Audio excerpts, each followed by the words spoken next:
All right, we are live. Hey, Picks and Parlay family. It is me, Detroit Lenny, and I'm joined with my favorite knucklehead from Earl Sports Bets, Nick Earl. How we doing, Nick? How's it going? Welcome to Net Picks and Chill, everybody.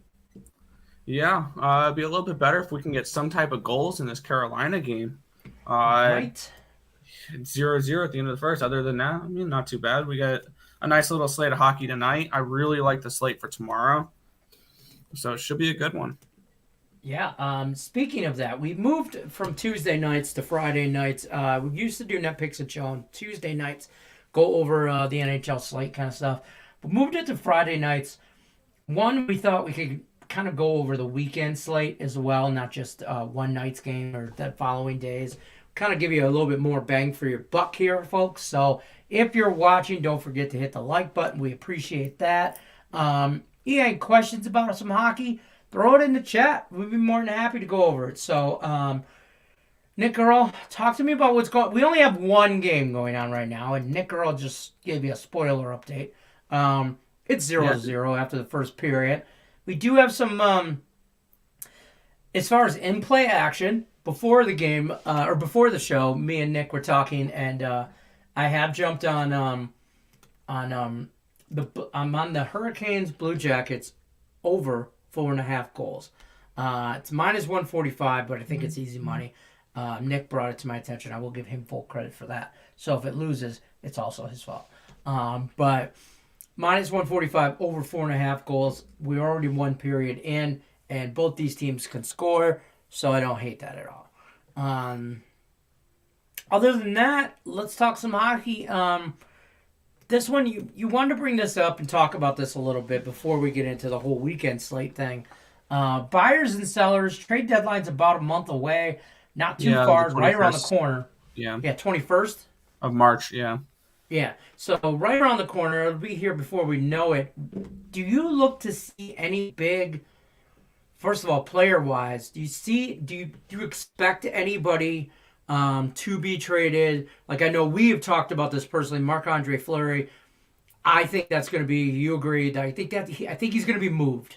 I don't think we'll see him at the end of the year in Chicago. So I think he's going to be moved. But anybody else that you think could be like a major splash um, in the yeah. I NHL? mean, there's a couple names out there. I know Claude Giroux from the Philadelphia Flyers has been a name Mm-hmm. bouncing around. Shane Gostisbehere from the Arizona Coyotes was another one that his name's been bouncing around a little bit.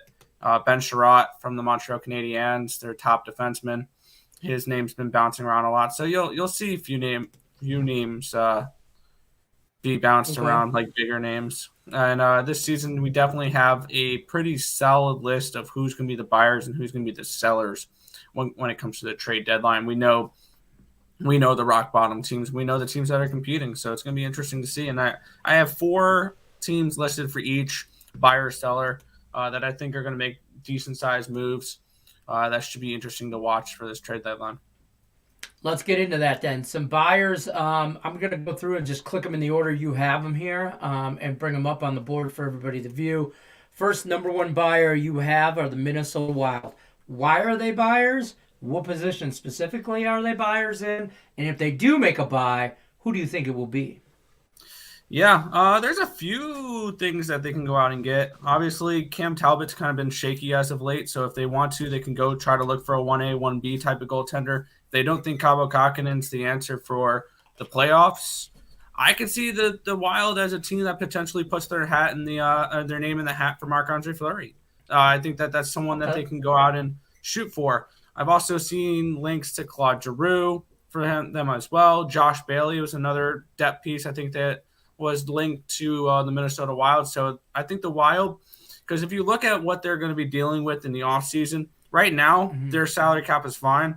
But for next season, this is the year that they're going to want to buy in because they're going to be hit with a little bit of cap issues next season Okay. because their buyouts of Zach Parise and Ryan Suter are going to take effect.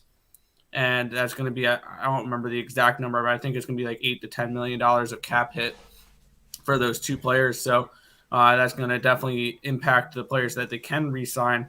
So I think Okay. this is a year that the Minnesota Wild they're gonna buy at the trade deadline and try to compete for a cup this year.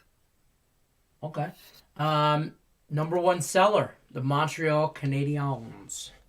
I don't think this should be a surprise to anybody. There, I this is mean, a kid. I right? mean, this shouldn't be a surprise, even though they have been playing a little bit better as of late. I wouldn't be surprised if we look at the draft next season or draft this year in the NHL, and we look at the first round, and 4 or 5 of those first round picks have the Montreal Canadiens linked to them.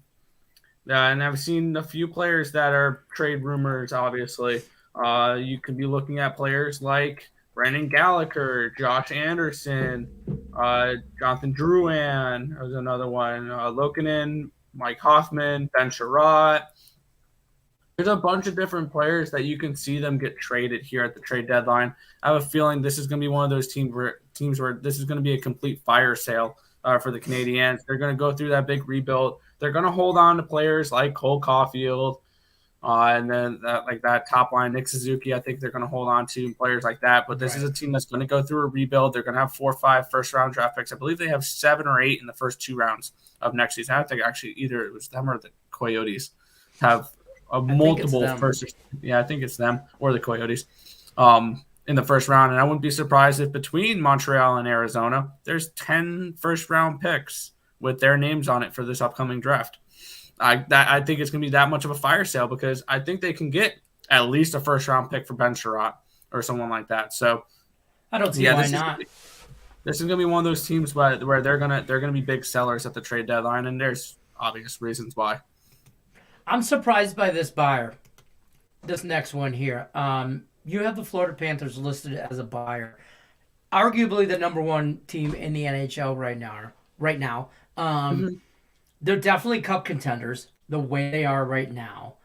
What do they need if they're buying? See, I think they need to go out and get some type of depth piece and maybe a backup goaltender because Spencer Knight's being a big question mark this year. He's definitely taken a step back. Bobrovsky's been good, but then lately he's been hit or miss. So goaltending is a little bit of a question mark for them. Defense, maybe go out and get a Ben Sherratt and go out and get a Gostisbehere or something along those lines. They're going to go out. They're going to try to get a depth defenseman, maybe a backup goaltender. And then maybe they need to go look for a piece similar to what Tampa Bay did, where they went out and got Barclay Goodrow or someone like that. You have to have that third line like they did last year. That Marshman lines look really good. So maybe it might be a fourth line type of thing. But yeah, this is a spot here where I think that the Florida Panthers are going to be they're going to go out and they're not going to be huge buyers, but they're going to go out and get some pieces at the trade deadline. That's fair. Real quick, live update. The Buffalo Sabres are up 1-0 over the St. Louis Blues. That is not good. I am going to tell you right now.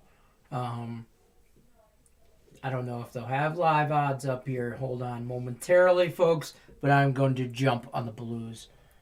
No, wait. No. They're still going to be minus 100, minus 175 or something along those lines. 185. Minus 185. Damn it. I was hoping I'd get it closer to like the 150 range. But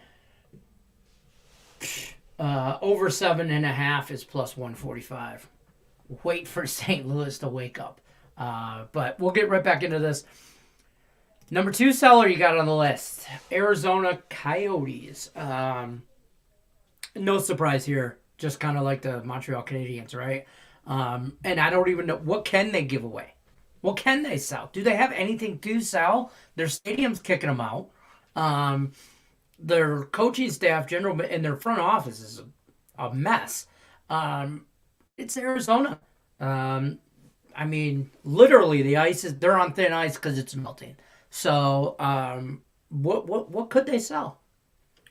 There's still a few pieces I think they can get some value for. Nick Schmaltz, the center iceman. Riley Nash is another one. Alex Galchenyuk, they can probably get a decent return for. Phil Kessel is one. Okay, Clayton Keller. Clayton Keller can probably get a really nice haul back. I don't know if they'll trade him. He's arguably their only good player, their only contributor right now. They're kind of trying to build around him in a way. Yeah, Lawson Krause, Louis Erickson, Nick Ritchie. Shane Gostisbehere, Anton Strawman.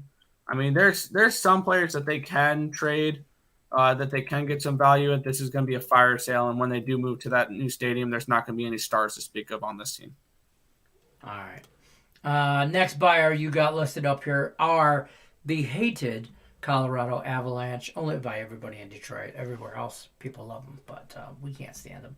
Colorado Avalanche buyers. Again, a team that is really big on offense, score a lot of goals. Not lately. They've learned how to play defense as of late. Is it a goaltender? I mean, is Kemper really the answer there? No, they ain't making it past the first round with Kemper and net or Francouz. It's a goalie they need. Now, they can go out. They can obviously try to make the big splashy move. Marc-Andre Fleury is obviously that top answer, a goaltender. They can go out and get a backup goalie if they think Kemper's the answer. They can go out and get a backup goalie, someone along the lines of Yaroslav Halak or Semyon Varlamov or something along those lines. Shut up, Tim. Nobody cares. I love it, though, that he's the only comment we have in the show, and it's the freaking Buffalo Sabres. Why do the gambling gods hate me? These are questions that I need answers to. But go ahead. I'm sorry. Yeah, and depth pieces as well. You can go out and you can get depth pieces if you're at Colorado. But mainly it's goaltending. I was gonna say Marc-Andre Fleury is the name that keeps coming up here, and he's arguably, if not, there's no argument really, number one free. I don't want to say free agent, but probably number one trade piece. He's a number one trade piece for goaltending by far. So, what are the Chicago Blackhawks gonna want in return for him? A lot. They should. And I think they can get it from somebody. A first round pick, a roster player, and a good prospect. Like they're going to ask an awful lot from Marc-Andre Fleury. And I think they could, or they should. He's definitely Vegas people. He's not going to Vegas, so no. Stop. He's not coming back to Vegas. Okay, but somebody like the Wild, somebody like the Avalanche. Someone like that they're gonna put they're all in on a cup run. That might be a place, and he wants another cup. And and if he gets another cup, does he retire? Yeah. I think this is his last year. I think so too. Next seller we have on the market here is the Philadelphia Flyers. And I'll ask you the same question that I did about Montreal and Arizona. What, if anything, do they have to sell? Philadelphia would probably, in my opinion, though, real quick before you answer that, is I think the better of the three teams and sellers that you've mentioned here with Montreal, Arizona, and Philadelphia. I think they have more to offer to sell, if that is the right term. Yeah, they do. You can obviously, the big name is Claude Giroux. He's one of the bigger names. Other than that, maybe someone like James Van Riemsdyk, Justin Braun, Ristolainen, someone along that, like Keith Yandel, maybe Martin Jones. If someone's that desperate for a backup goalie, Martin Jones could be moved. But yeah, the main name here is Claude Giroux, their captain, who is not going to be that's come March 22nd. Is not going to be in a Philadelphia uniform. Right, and he has a lot to offer in an NHL team. Yeah, Claude Giroux has been rumored to three teams, actually. He's been rumored to Colorado, Minnesota, or St. Louis. So there's your three teams. Which I think St. Louis, I know who's playing right now, and they're down 1-0 to Buffalo, but we've talked about this on Game Time. I like the Blues. I think Me too. I think they can make a run, possibly. In a potential situation for a cup. They're scary good. They're more talented than their 2019 team. Yeah, 100%. This team, too, one of my favorite teams you have listed here as a buyer, Nashville Predators. I've been on them this year to score goals and to win games, and they have not disappointed. I kind of attached my wagon to that train there a while ago, and they've simmered down. They're not going out and scoring a ton of goals lately and all that, but they can score and they can win games. If they are buying, what are they buying? They have the cap space to go out and get a big name player, maybe two. Like they got about $11 million worth of cap space. I think they have the biggest amount of cap space because in the offseason they were in on a lot of free agents and just couldn't sign any because they just chose other places.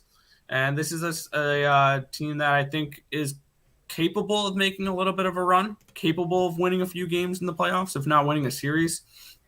And they're a team that everybody thinks is going to drop off a little bit here. I think that they have an opportunity to potentially make a little bit of a run. And they just ran through a really tough schedule, or part of their schedule right now. But they're a team where UC Saros is their starting goaltender. He can stand on his head if need be. He's money. Yeah. And this is I think the Blues just tied it. Oh. Who scored it? Power play goal scored by Jordan Kyrou. Assisted by David Perron. Perron. There we go. Yeah. There we go. All right. And Justin Falk. All right, they're on the board. I got St. Louis. I got St. Louis puck line, and Mandy actually her handicap 10 is St. Louis first period puck line. So of course, Tim. Blues scored. Oh, that's sad, Tim. That's so sad. Oh, he's blaming the Zebras. How cute. That's a total. Oh, he's blaming the Zebras. That's a.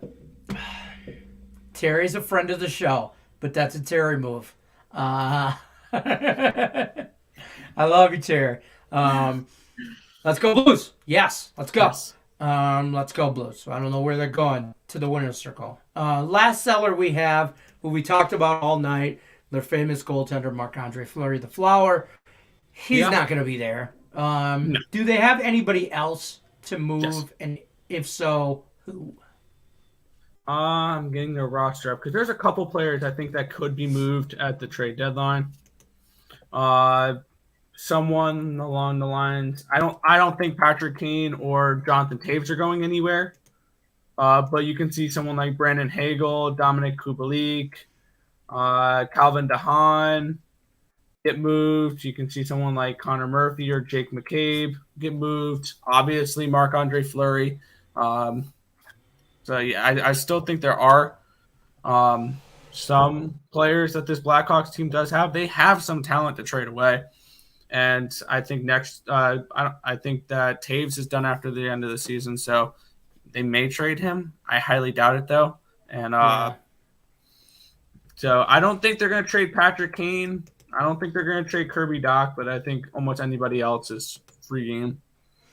I will say this. On that Blue Jackets Hurricanes game that's live, there's 10.5 minutes left in the second period. So basically, we're halfway through the game. The over-under now is at 3.5 minus 115. And I just put a half a unit on the over 3.5. I think we're going to get 4 goals out of this game. Oh, Carolina Hurricanes goal!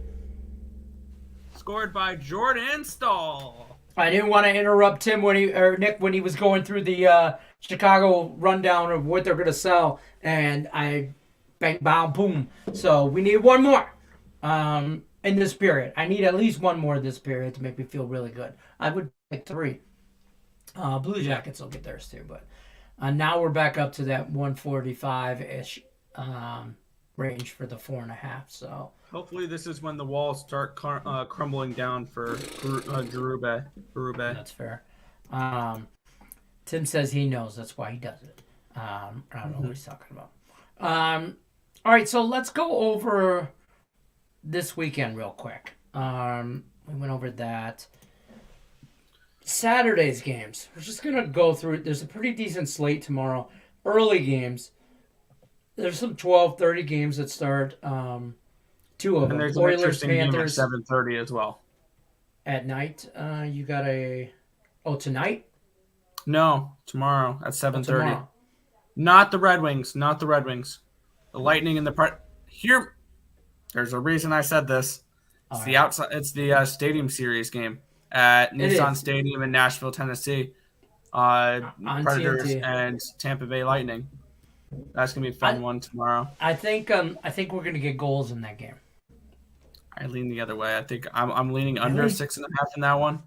I like the underdog. I like the Predators.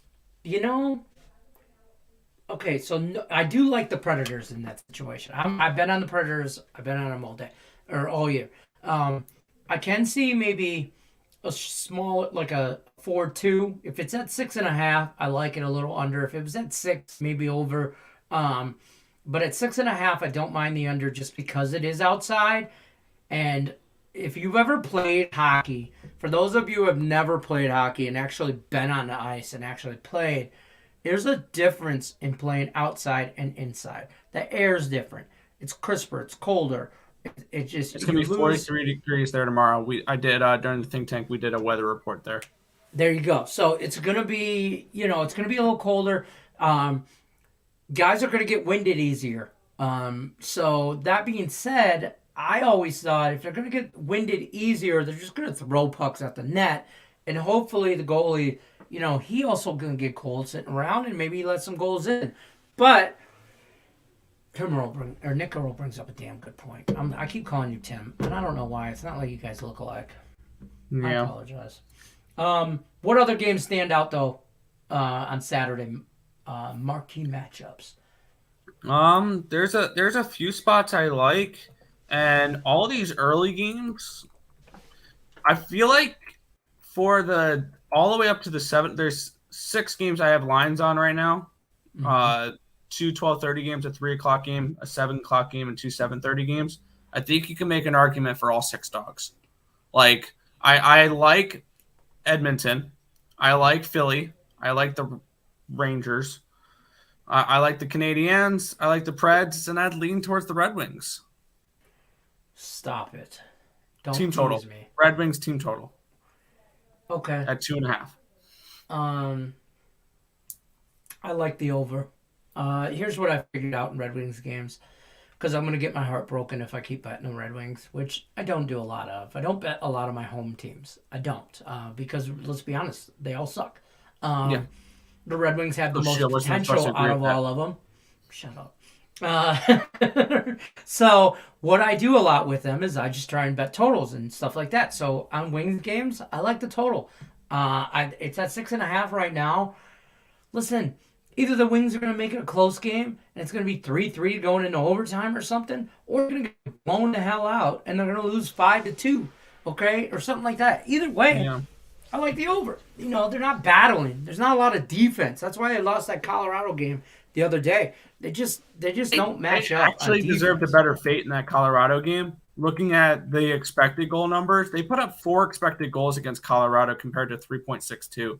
So they won the expected goal battle, and they deserve to win that game. No defense. They can't stop, though, anybody. I mean, they need more depth in defense. It was Thomas Greiss in that, right? Yeah.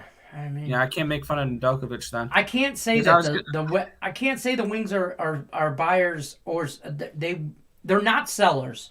They're not sellers because they have a young, dynamic team. They're not sellers, but they're also not buyers. They're kind of in limbo. Yzerman has a plan. And they're a team looking towards next year. You'd have to see if there's any players that have expiring contracts at the end of the season. May get moved. If they don't have intentions on signing them, get value for them while you can. But Detroit as Red far Wings. as goaltending wise, there's no point in moving either goaltender because they both aren't great, and the goaltending is not gonna make a difference. Okay, you can't play defense. They have a young goaltender. A guy from Switzerland. He's like 6'4". He's still in the minors. He's not even in the AHL yet. He's in the KHL, and he's going to the AHL, I think, next year. In 2 to 3 years, though, he's going to be in the NHL. And I'm telling you, it's going to be great. I can't pronounce his name, even if I could remember it. But look him up. Google it. I'm telling you, folks. He's a big Sweden guy. He's like 6'4". He looks like he's like the Undertaker from WWE. Yeah, there's no pending UFAs that will really have that much value for trade wise. Right. I do like Yeah, the not Wings really. tomorrow against the Leafs. They always match up good with the Leafs. It's an original six matchup. There's going to be a tough At game. plus 180, they could be worth a stab. That's fair. I don't like the Edmonton play. I know you're high on Edmonton. I don't like that one. The Flyers I could get behind just because the Capitals are just terrible right now. Right now. They're just having a bad stretch. Um, I mean, are the Penguins going to bounce back? Do you like the Rangers? And you I know don't how I mind. feel about the Rangers. I know. I don't I'm mind the I'm already on Rangers. the under 6 in that game. I got Like, it at minus 118. It's now minus 125. And if don't, they give me a 3.5 at a reasonable price, I'm going to take the team total under for Pittsburgh, that's fair. especially Don't if tell. Shesterkin's going to be in net. Yes, yes, because he can win you a game all by himself. He has a lot this year. So, Yes. the Canadians and the Senators, I don't want nothing to do with that bum fight. I I don't like the want Habs. nothing to do. I'm gonna ride the Habs for a little bit here. They're on a nice little streak, and we're getting plus 153 on them. I'm gonna ride the I Habs. do, I do like the Predators tomorrow as an Yes. underdog. Um, that Wild in the Flames game looks trappy to me. I want nothing to Uh, do with it. it I looks. actually I'm looking at one play in that game. I like the under 1.5 for the first period. I don't trust Why this is the game. total only at 5.5 for the whole game? I feel like both those teams could score 3, 4 goals, but I don't want nothing to do with it. That's why I'm looking under. Mm. I'm leaning just the first period under, not the full game under though, Right. because Okay. Dean Evanston has been known to pull his goalie with 5 minutes left if he's down 2 goals. He's the most Which is aggressive, and I it's can't I just can't count on that for a full game under. yeah, yeah, that's true. Um, the other one that I think that game and the Avs Golden Knights game, I think I'm gonna watch. I want to watch both of those games, and I'm gonna live bet them. And I don't think I'll have a play going into those games, but I'll probably live bet them because those both those games, especially the Avs and the Golden Knights, they don't like each other. That's a rivalry. They're both going for the cup. They're both making a run for a cup here, or trying to in their minds. The Knights are in trouble. They got a lot of injuries. Knights need a Colorado's, goaltender. yes, they do, but it's not Marc Andre Fleury. No, it's not. Um, but I'm looking for momentum in those games. I want to see where this momentum's swinging, and then I'll live bet, and hopefully I can get some plus action on both sides, or something like that. Like on a total or something like that. Boston and San Jose, I don't want nothing to do with that. I like the Islanders over and in the that game, Kings, and I I like like the Boston and Kings. Reg. Boston and Reg. That's one of the only favorites I do like tomorrow. Because the Sharks are a fade team for me right now. They're not a team I'm looking to back. I know They're they not. just beat the Islanders, but they've looked like crap before that. And Boston's actually looked pretty decent. And now this is going to be the second game back with Marchand. So I think that they're going to start to gel back together. Get their And groove. that top line, Pastrnak, Bergeron, Marchand is going to be good. This Bruins team, I don't mind their goaltending. Olmark and Swayman have not looked bad. I think it is going to be Swayman tomorrow. They haven't looked bad, and this is a Sharks team I'm looking to fade. So Boston Reg, maybe Boston puck line, something How along about those lines. Boston's failed experiment with Tuukka Rask? He retired. Yeah, I know, but they brought him back. He played like 2 games, and then he Yep. re-retired. Yep. Like, that didn't work. I do like the Kings and the Islanders tomorrow. I like the Kings. It's a small favorite at minus 120. I see it. Um, I don't mind the Kings over your Islanders tomorrow. Yeah, actually, in the think tank, we both Nathan and I landed on a play that we really liked in that game, and that's actually the New York Islanders in the first period. Because the Kings are a awful first period team this year. The Islanders Notorious. are not bad in the first period, and they're getting the Kings on a second half of a back to back. Islanders first period money line around probably even money is where I'm going to be going in that game. Fair enough. Sunday's matchup is another big slate of hockey, and I'm not going to go down each one I haven't here. looked at it. Yeah, But I will say this stuff that jumps out at me is those Islanders.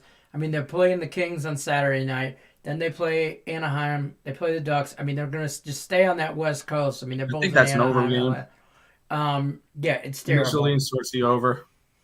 Sharks and the Kraken, bum fight. There's no lines out on any of this stuff here. St. Louis playing the Blackhawks, Buffalo and the Stars, another bum fight. In my opinion, I think initial thoughts, just looking at the games, I think the Canes smack the Oilers. The Oilers coming in on a back-to-back. They're playing the Panthers tomorrow. Yep. Stars. Jordan Kyrou scored again. 2-1 Blues. There we go. St. Louis first period. Puck line -0.5. We got another 5.5 to ride out till we cash. Dollar. About St. Louis, they're playing Chicago. I'm gonna be on the St. Louis puck line. I'll be on everything St. Louis. I am finding ways to back St. Louis for the rest of the season because I have them 22-1 to win the division. Okay. And tomorrow morning, I may be putting a quarter unit down on them to win the Stanley Cup. I don't know about. I won't go that far. Like, I think they'll get further in the playoffs, but I don't know if they'll. But it's worth a quarter unit. I'm never going to talk you off it because I know it's going to be serious plus money. So I won't say that. I do like them. I like them. I like Nashville. Like, you can't just take the favorites to win the cup. Like, okay, I don't. Can't just. Yeah, right. Exactly. No, I'm just talking to everybody else. That's how I feel okay having this would be if I added the Blues, that would be my fifth future I would have. 5, 1, 2, 3.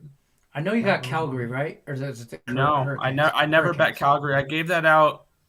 Something I liked in the beginning of the season, never bet it. Gave Carolina out, never bet it. But I do have the Capitals, the Wild, the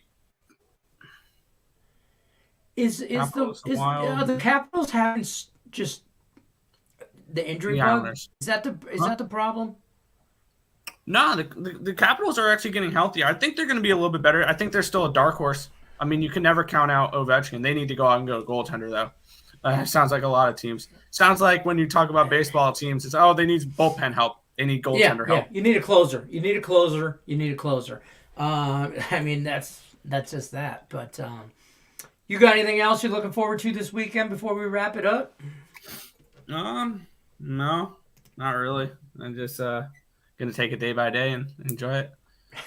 Take it day by day, bro. Don't forget to visit Nick Earl and his brother Tim at earlsportsbets.com. Check out their leaderboards, website, all their free picks on their YouTube, all that stuff.